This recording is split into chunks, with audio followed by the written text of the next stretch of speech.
अस्सलाम वालेकुम दोस्तों, डेली अपडेट्स में खुशामदीद।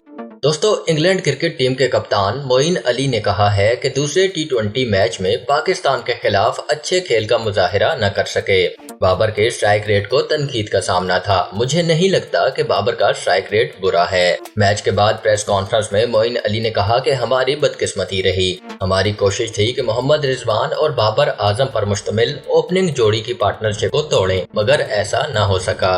उन्होंने कहा कि बाबर और रिजवान ने अच्छी क्रिकेट खेली और अपनी टीम को कामयाबी से हमकिनार करवाया। हमने भी पहले बैटिंग करते हुए अच्छी क्रिकेट खेली और रन्स भी ज्यादा बनाए। तीसरे मैच में अहम तब्दीलियां करेंगे।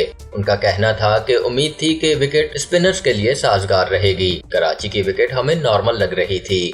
अब तक के लिए इतना ही दोस्तों। मजीद वीडियोस के लिए मेरे चैनल डेली अपडेट्स को सब्सक्राइब कीजिए और बेल आइकॉन पे क्लिक कीजिए ताकि मजीद आने वाली वीडियोस आप तक सबसे पहले पहुंच सकें। अल्लाह हाफिज।